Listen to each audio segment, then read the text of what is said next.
के सरजमीन से जुड़े लोगों को अगर इस बार टिकट मिलता है तो निश्चित रूप से महागठबंधन के हमारे पास रोड मैप है, विजन है, करने की क्षमता है। मैंने करके किसी भी तरह का जनहित के किसी भी कार्य में भ्रष्टाचार हुआ तो मैं अभी भी इस्तीफा देने उनका जो आचार विचार जो वो शोभनीय कार्य है, क्या वो। नमस्कार, आदाब, सत श्री अकाल। मैं नीरज और आप देख रहे हैं नेशन 24 न्यूज। देखिए, बिहार में विधानसभा चुनाव होना है और लगातार नेशन 24 की टीम जो है चुनावी यात्रा में हर विधानसभा क्षेत्र का भ्रमण कर रही है। इसी क्रम में हम अभी गोपालपुर विधानसभा पहुंचे हैं और आपको हम बता दें कि हमारे साथ प्रेम सागर उर्फ डब्ल्यू यादव जी मौजूद है, जो यहाँ के समाज सेवी हैं, कर्मठ नेता के तौर पे जाने जाते हैं, लगातार जनता के बीच बने रहते हैं। हर सुबह इनके घर पे जो यहाँ के गरीब लोग हैं, जो यहाँ के मजबूर लोग हैं, वो अपनी समस्याओं को लेके इनके पास आते हैं और ये भरसक प्रयास करते हैं कि उनकी समस्याओं का निदान किया जा सके। और इस बार के चुनाव में जो है ये भी जो है गोपालपुर विधानसभा से चुनाव लड़ने जा रहे हैं। तो आइए हम समझते हैं कि आखिर वो कौन सी पार्टी होगी जिससे ये चुनाव लड़ने जाएंगे और क्या लगता है कि चुनाव जीतने के बाद जब जनता इनका समर्थन करेगी और जब ये जीत के आएंगे तो वो समस्याएं, वो जो बहुत विकास वो इस गोपालपुर विधानसभा क्षेत्र में ले चुका है, उसे दूर करने का काम करेंगे। और विगत 5 सालों में इनके पास वो कौन सी मुद्दा है, वो कौन सा एजेंडा है जिसको लेकर ये जनता के बीच आएंगे। नेशन 24 में शामिल होने के लिए बहुत सबसे पहले आपके चैनल को नमस्कार। सर, पहला सवाल है सर कि आप समाजसेवी हैं और लगातार जनता के बीच में, फिर आखिर चुनाव में आने का और विधानसभा लड़ने का क्या सोच। देखिए, मैं आपको बताऊं कि 2017 में मैं आम जनों की समस्या को देखने के बाद नगर पंचायत में चेयरमैन के रूप में चुनाव लड़ा। लोगों ने आशा विश्वास के साथ मुझे बनाया। फिर 17 से 22 के कार्यकाल के बाद जिस आशा विश्वास के साथ लोगों ने मुझे मत दिया था, उस आशा विश्वास पे कहीं न कहीं खड़ा उतरे और 2022 में जो आम जनों के मत से चुनाव होना था नगर परिषद नवगछिया में, आम जनों के भरोसा और विश्वास को जीतने के कारण 2022 के चुनाव में फिर से दोबारा हमारे सभी अभिभावक, युवा साथी, माता बहनों के द्वारा मुझे पूर्ण रूप से मत दिया गया और फिर से विजय बनाया। और जिस आशा विश्वास से उन्होंने मुझे मत दिया, जिस आशा विश्वास से उन्होंने अपना अधिकार मुझे दिया कि आप हमारे सुख दुख में या आप हमारी समस्याओं को, आप नगर के डेवलपमेंट के, नगर के विकास के लिए आपके पास वो विजन है, आप वो समझ है आप में, आप हमारी समस्याओं का समाधान कर सकते हैं। मैंने निश्चित रूप से पूरे नगर परिषद क्षेत्र में डेवलपमेंट क्या होती है, डेवलपमेंट कैसे किया जाता है, उस डेवलपमेंट को सरजमीन पे लाया और नगर को पूर्ण रूप से विकसित करने का प्रयास किया।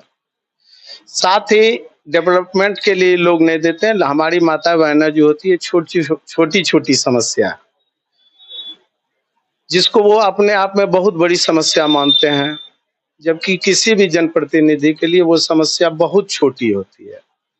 बहुत छोटी मीन्स कि एक छोटी सी समस्या होती है लोगों के लिए, वृद्धजन पेंशन, विकलांग पेंशन, कबीर तुष्टि की बात करें, राशन कार्ड की बात करें, विधवा पेंशन है या फिर आवास योजना की बात हो, ये उनके लिए बहुत बड़ी समस्या होती है। लेकिन किसी भी जनप्रतिनिधि यदि वो सच्चे दिल से, जिस आशा विश्वास के साथ लोग उनको अपना मत देते हैं, अपने काम करने के लिए उनको चुनते हैं, हमारे जनप्रतिनिधि उनके आशा विश्वास पे खड़ा नहीं उतरते। लेकिन पिछले 5-7 वर्षों में मैंने नगर के सारी समस्याओं का समाधान किया। हर एक लोगों के सुख दुख में मैं खड़ा रहा। हर एक लोगों के सुख दुख को अपना सुख और अपना दुख मानकर हर एक समस्याओं का निदान किया, जिसका परिणाम ये है आज हमारे नगर परिषद में 70,000 जनसंख्या और 45,000 वोटर है। उस और 16,000 गृह संख्या आप बोल सकते हैं। 16,000 गृह संख्या में हर एक घर का ये जिसको डब्लू यादव के लोग से नाम जानता है, हर एक घर का बेटा और भाई है। जिस समाज में मैं जाऊं उसी समाज का मैं बेटा हूं और उसी समाज का भाई हूं। मैंने देखा क्षेत्र का, हमारे नगर के डेवलपमेंट के क्रम में मैं जब माता बहनों के हर एक समस्याओं का निदान करने में सफल हो पाया, तो कहीं न कहीं गांव से भी लोगों का विश्वास हमारे ऊपर हुआ कि एक बेटा ऐसा है जो निस्वार्थ भाव से, सच्ची सेवा भावना से, जिस आशा से लोगों ने उनको मत दिया, वो उस आशा विश्वास पे खड़ा रहता है। हमारा बेटा हमारी सारी व्यवस्थाओं को हमारे तक पहुंचाने में सफल हो पा रहा है। तो गांव से भी लोगों का अपनी अपनी समस्याओं को लेकर हमारे पास आना शुरू हुआ। जिस समस्या को वो लेकर आते हैं, मैं निश्चित रूप से उनकी समस्या को सुनता हूँ, सम्मान के साथ उनको बैठाता हूँ, उनकी समस्याओं को सुनकर उनका निदान करने का प्रयास करता हूँ। लेकिन हमारा अधिकार क्षेत्र जो है, हमारा अधिकार क्षेत्र एक नगर के अधिकार क्षेत्र में आता है। नगर के अलावे बहुत बहुत सारी ऐसी समस्याएं हैं जो पूरे गोपालपुर विधानसभा में है। उस समस्या का निदान तो मैं करने का प्रयास करता हूँ, कुछ कर पाता हूँ, कुछ करने में असफल होता हूँ, क्योंकि हमारा वो अधिकार नहीं है, उतना बड़ा पद नहीं है कि हम उनके हर एक समस्याओं को दूर करा सकें। ऐसा नहीं कि आम जन जो छोटी-छोटी समस्या को मैं दूर कराता हूँ, लेकिन बहुत सारी समस्याएं, जैसे बच्चों की शिक्षा की बात करें तो स्कूल है, बच्चे भी हैं, टीचर की उपलब्धता नहीं। युवाओं के रोजगार की बात करें, उसमें कहीं भी हमारा विधानसभा जीरो पे आउट हो रहा है। माता बहनों की चिकित्सा की बात करें, मैं बहुत सारा फ़ोन हमें 1 बजे रात, 2 बजे रात में ऐसी भी आती है कि बेटा तबीयत खराब हो गया, ज़रा गाड़ी भेज दीजिए। तो मैं निश्चित रूप से प्रयास करता हूँ कि उनको लेकिन उनकी इस बातों को सुनकर मुझे ये दुःख होता है, हमारा विधानसभा जो पिछले 20 वर्षों से, 2 दशकों से जिस जनप्रतिनिधि को आशा विश्वास के साथ वोट देते हैं, चाहे जो वोट देते हैं, जो नहीं भी देते हैं, उस सबका वो विधायक बनते हैं। उस आशा विश्वास पे खड़ा न उतर के हमारे विधानसभा में माता बहनों के लिए एक पंचायत स्तर तो छोड़िए, एक प्रखंड स्तर पे भी एक स्वास्थ्य उपकेंद्र की व्यवस्था नहीं कर पाए, 24x7 डॉक्टर की व्यवस्था नहीं कर पाए। सरकार दवाई तो देती है, लेकिन उसको बिना पैरवी का उसको मिले और समुचित दवाई का संसाधन हो, हर एक व्यक्ति को जरूरत के समय मिले, ऐसा करने में असक्षम हो गए हैं। तो कहीं न कहीं हमारे मन में ये बात हुई कि क्यों ना, जब मैं नगर की सारी समस्याओं का समाधान कर सकता हूँ, हर एक के आशा विश्वास पे खड़ा उतर सकता हूँ, तो यदि मैं प्रयास करूँ और मुझे अपना मत देकर हमारे विधानसभा के, गोपालपुर विधानसभा के लोगों का एक बार यदि भरोसा हम पे हो और अधिकार क्षेत्र बने, तो मैं क्यों ना विधानसभा को, जिस तरह नगर को मैंने सजाने काम किया, नगर को विकसित करने का काम, हर एक माता बहनों, हर एक युवा साथियों के सपनों को साकार करने का काम किया, क्यों नहीं मैं नगर के अलावा पूरे विधानसभा को एक विकसित विधानसभा बनाने का प्रयास करूं। और विधानसभा जो हमारा आज हंसी का पात्र, कहीं भी आप जाइएगा, आप अनुभव एक चीज कीजिएगा, आप भी आए होंगे, आप भी यदि गोपालपुर विधानसभा का नाम पहली बार दिल में हुआ होगा कि गोपालपुर विधानसभा जा रहे हैं, तो आपको भी हंसी आई होगी विधानसभा के नाम पे। क्यों हंसी आती है ये आप जानते हैं, इसको बताने की जरूरत नहीं है। जो हमारा विधानसभा हंसी का पात्र बन गया है, घृणा का पात्र बन गया, उसको एक डेवलपमेंट का और एक सम्मान का पात्र बनाया जाए और विकसित गोपालपुर विधानसभा बनाया। तो मान के चलें कि मुख्य तौर से बिहार में 2 पार्टियां दिखती हैं, बड़ी पार्टियां दिखती हैं। एक महागठबंधन की बात कर लें, एक एनडीए की बात कर लें। अभी तक आपने स्टैंड नहीं किया, लेकिन कहीं न कहीं आपका लगाव महागठबंधन की ओर दिखता है। तो क्या लगता है कि किस ओर जाना चाहेंगे आप? बिल्कुल, मैं महागठबंधन की ओर जाना चाहूँगा और महागठबंधन के जो शीर्ष नेतृत्व करता है, उनकी एक बात मुझे बहुत अच्छी लगती है, उस बात का मैं सम्मान भी करता हूँ। अगर वो उस बात पे अडिग रहते हैं और ऐसे जनप्रतिनिधि जो क्षेत्र के लिए जीता हो, क्षेत्र की समस्या के लिए जीता हो, लोगों के लिए जीता हो, अपने भाई के लिए जीता हो, अपने बहन के लिए जीता हो, क्षेत्र के हर एक समस्याओं को दूर करने का प्रयास करता हो, लोगों के बीच रहता हो, अगर उस तरह के कैंडिडेट को, जिसका हर एक जात पात कुछ नहीं होता है, जात पात के बंधन को तोड़कर हर एक समुदाय के घर का बेटा और भाई हो, अगर वैसे कैंडिडेट को महागठबंधन के द्वारा अपना एनालिसिस करके, अपना सर्वे करा के सरजमीन से जुड़े लोगों को अगर इस बार टिकट मिलता है, तो निश्चित रूप से महागठबंधन की सरकार बनेगी और गरीबों, वंचितों, पिछड़े समाज के सबसे नीचे पड़े पड़े लोगों का,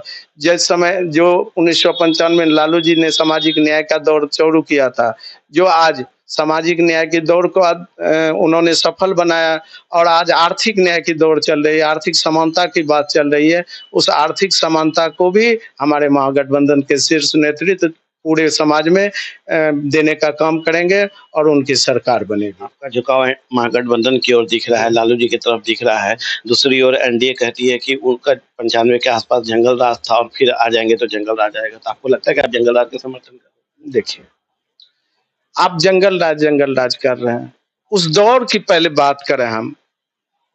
मैं ऑन कैमरा हूँ, मैं हर एक घर का बेटा हूँ, भाई हूँ, तो ऐसी बात मैं नहीं बोलूंगा कोई कि लोग हर किसी के मान सम्मान पे कोई भी खेद पहुंचे, दुख हो। लेकिन वो 95 का दौर सामाजिक न्याय का दौर था। ऐसा जंगल राज आप जंगल राज किसको बोलते हैं? अगर लोगों को सम्मान मिले, लोगों को अधिकार मिले, लोग का जीवन सुखद हो, हर एक व्यक्ति सम्मान के साथ जिए, हर एक व्यक्ति आर्थिक समानता के साथ जिए, समाज के निचले खड़े सबसे पौधान पे व्यक्ति अगर आर्थिक उन्नति में हमारे बराबर हो जाए, यदि ऐसी बात हो तो ऐसा जंगल राज बराबर आता रहे, हम लोग इनका सम्मान करेंगे। महागठबंधन से टिकट मिलने के बाद आपके पास ब्लूप्रिंट तो तैयार होगा कि इस जगह जीत के बाद जो है इस पूरे विधानसभा के लिए एक ब्लूप्रिंट होता है, वो ब्लूप्रिंट आपने तैयार कर रखा है? देखिए, बिल्कुल हमारा विधानसभा, आप हम बात कर लीजिए आजादी के बाद की बात कर लीजिए, 79 वर्ष लगभग आजाद देश को हो गया। हमारा विधानसभा में बहुत सारे ऐसे विधायक बने जो विधानसभा की उन्नति के प्रयास किए, विधानसभा के नाम को गौरव का पात्र बनाए। और उस समय की जो व्यवस्था थी, उस समय का जो आर्थिक आधार था, उस आधार पे उन्नति हुई। लेकिन आज के परिवेश में जब हम 22वीं सदी में जी रहे हैं और पूरा देश उन्नति कर रहा है, पूरा हर एक विश्व में हर एक देश उन्नति कर रहा है, उस उन्नति के क्रम में हमारा बिहार में एक गोपालपुर विधानसभा ऐसा विधानसभा है जो वहीं का वहीं ठहरा हुआ है। किसी भी बात पे विकास की बात तो दूर, किसी के मान सम्मान की बात भी नहीं हो पाती है। जो लोगों का मौलिक अधिकार है, यदि हम किसी को अपमानित करते हैं, सम्मान नहीं दे सकते हैं तो अपमानित भी नहीं कर सकते हैं। तो हमारा विधानसभा उसी दौर में है और निश्चित रूप से हमारे पास रोड मैप है, विजन है, करने की क्षमता है। मैंने करके दिखाया है 7 साल में, 8 साल के दरमियान मैंने करके दिखाया है, तो मैं आगे भी करके दिखाऊंगा और विधानसभा को उन्नत विधानसभा बनाऊंगा। क्या लगता है, दो पार्टियां तो बड़ी है, तीसरी पार्टी के तौर पे जन स्वराज, जिसका नाम आपने भी सुना होगा, आई है और लगातार जो है बड़े बड़े जनसभा, बड़े बड़े रैलियां हो रही है, उनके लोग दिख भी रहे हैं। ये बदलाव कर सकते हैं या ये सिर्फ ये पत्ते दिखेंगे सामने? देखिए, हम लोग बहुत छोटा नेता है, हम अपने विधानसभा के लिए बात कर सकते हैं। प्रशांत जी अच्छी बातें कर रहे हैं, उनका सम्मान है। वो जो भी बात बोल रहे हैं, बात तो सही बोल रहे हैं, बिहार के लिए, बिहार की बात सही कर रहे हैं। अब लोगों का कितना भरोसा उनके ऊपर होता है, लोग क्या करते हैं, ये तो समय बताएगा। कल उन्होंने बहुत बड़ा विस्फोट किया है 3 नेताओं को लेके, इस पे कुछ कहेंगे? विस्फोट किया तो उनके द्वारा तो कोई गलत एविडेंस दे के, सबूत दे के बात की जाती है, सबूत के साथ बात की जाती है। और मुझे एक बात ये लगता है कि नेता तो बनता है लोग, कि जिस समय वोट मांगने की बात आती है तो पैर पकड़ता है, तरह तरह का लुभावना वादा करता है, लेकिन बनने के बाद उनको ऐसा क्या पैसा का हवस हो जाता है और ऐसा पैसा क्या कमाना जो साथ नहीं जाना है, जो यहीं पे रह जाना है। जिस बच्चे को मैंने जन्म दिया, जो हमारा बेटा बेटी होता है, हम उनको अच्छी शिक्षा दे दें, हम उनको समाज में जीने के लिए सिखा दें, और यदि हम उनको अरबों रुपया चोरी करके जमा भी करके दे देंगे, फिर भी उनको उतना ही कमाना होगा, उतना ही मेहनत करना होगा। तो हम चोरी किसके लिए कर रहे हैं? चोरी करने से आप एक परिवार सुखी हो सकते हैं, एक परिवार समृद्ध बन सकता है, लेकिन उस पैसे का कोई उपयोग नहीं। आप या तो उसको बॉन्ड पेपर के रूप में या जमीन के रूप में रख देंगे, उसको खा नहीं सकता। खाने के लिए बस वही 2 रोटी चावल चाहिए हमको। और इतना भगवान इतना जरूर कमाना चाहिए लोगों को कि आए गए का सम्मान करें, दुखिया का जो भी हमारे पास आशा विश्वास के साथ आते हैं उनका हम सम्मान कर सकें, हम अपने बच्चे को भी अच्छा भविष्य दे सकें और समाज के लिए भी हम जितना हो सके हम काम कर सकें। ऐसा सोच होना चाहिए। हम इस विचारधारा के लोग ने आपको मैं बताऊं, मैं नगर ऑन कैमरा बोल रहा हूँ, न मैं नगर में पिछले 8 साल के कार्यकाल में मंच से बोलता हूँ कि नगर परिषद के सभापति प्रतिनिधि के रूप में अगर 8 साल में जनहित के किसी भी कामों में मैंने किसी रूप से भ्रष्टाचार को बढ़ावा दिया हो या 1 रुपये का आरोप इस भाई इस डब्लू बेटे पे हो, तो मैं अभी भी ऑन कैमरा बोलता हूं कि यदि एक व्यक्ति ये आरोप सिद्ध कर देगा, बोलने से नहीं, आप सिद्ध करके दो कि आप मेरे नगर में 8 साल के दरमियान किसी भी तरह का जनहित के किसी भी कार्य में भ्रष्टाचार हुआ, तो मैं अभी भी इस्तीफा देने के लिए तैयार हूं। मैं इतनी स्वच्छ सभी के साथ चलता हूं और सरकार के द्वारा जो लाभ की राशि आती है, जो भी योजना बनती है, चाहे हमारे नगर से बनती हो, हमारे मुख्यमंत्री जी के द्वारा बनता हो, जो भी योजना बनती है उसको मैं हूबहू सरजमीन घर तक पहुंचाने के लिए प्रयास करता हूं और उनकी लाभ की राशि को उनके घर तक पहुंचाता हूं। अगर किसी तरह कोई परेशानी होती है तो मैं उनके साथ खड़ा हूं। तकलीफ से भरा एक सवाल है, चूंकि गोपालपुर के लिए है और तो वर्तमान विधायक जिस तरह का हरकतें कर जाते हैं, जनता की बात हम कर रहे हैं, जनता भी इसी विधानसभा से आते हैं, उन्हें भी कहीं ना कहीं टिस होता होगा जब कभी कच्चे में, कभी नचनियों के साथ नाचते हुए नजर आते हैं, कभी कुछ पटांग बातें बोल जाते हैं, कभी किसी को अपशब्दों का प्रयोग कर देते हैं अपने ही सांसद को लेके। तो क्या लगता है सर, कहीं ना कहीं यहाँ की जनता और खासकर आप लोग प्रतिनिधि हैं, समाज सेवी हैं, तकलीफ होती होगी? बिल्कुल, ये दुख होता है। देखिए, वो जो हमारे जनप्रतिनिधि लोकतंत्र के सबसे बड़े मंदिर विधानसभा में बैठते हैं, कहीं न कहीं बिहार राजनीति की जननी बोली जाती है। आप समझ सकते हैं कि 5 साल का भी बच्चा, 5 साल से ऊपर का बच्चा बिहार में जो जन्म लेता है, 5 साल से ऊपर का बच्चा राजनीति समझने लगता है। वो लालू जी, नीतीश जी, मोदी जी, हर एक व्यक्ति का नाम जानने लगता है और हर एक के बारे में अपना वक्तव्य देने लगता है। 5 साल से ऊपर जो भी बच्चा है,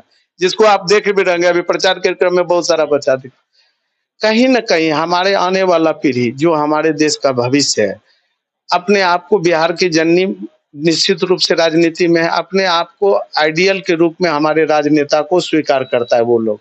आने वाला पीढ़ी या हमारे नीचे का जो पीढ़ी है, कहीं न कहीं फॉलो करने का काम करता है राजनेता। और हमारा जो राजनेता है, हमारा जो विधानसभा प्रतिनिधित्व कर रहा है पिछले 2 दशकों से, 20 वर्षों से, उनका जो आचार-विचार, जो वो शोभनीय कार्य है, क्या वो अपने आने वाले पीढ़ी को यही सीख देना चाहते हैं कि हम हमारे उनका विजन होना चाहिए, वो बात ऐसी करे जो हमारे पीढ़ी, हमारा आने वाला पीढ़ी उनको फॉलो करता हो तो उनमें अच्छे गुण आए, अच्छी व्यवस्था हो। लेकिन उनका क्रियाकलाप कर्तव्य कार्यकाल जिस टाइप से रहा है, वो हमारे आने वाले पीढ़ी के लिए अब अच्छा नहीं है और हमारे विधानसभा के लिए भी अच्छी बात नहीं है। इससे दुःख होता है, उनको निश्चित रूप से अपने व्यवहार में सुधार करना चाहिए। अंतिम सवाल सर, क्या संदेश देना चाहिएगा यहाँ के विधानसभा के लोगों को? मैं आप विधानसभा के सभी अभिभावक, युवा साथी, माता बहनों को सबसे पहले सादर प्रणाम करता हूँ और आपके लिए एक संदेश देना चाहता हूँ। आपका ये बेटा है, आपका ये भाई, जिस तरह मैंने आपने छोटा-सा अधिकार दिया, उस छोटे से अधिकार के तहत अपने अधिकार क्षेत्र को मैं उन्नत बनाने का काम किया हूँ। आप एक बार इस बेटे भाई को जात-पात से हटके, पार्टी से हटके एक ऐसा चेहरा चुने जो आपकी बात करे, आपके लिए जिए, आपकी समस्याओं का समाधान करे, आपकी विधानसभा की उन्नति की बात करे और हर एक सुख-दुख में आपके साथ खड़ा हो।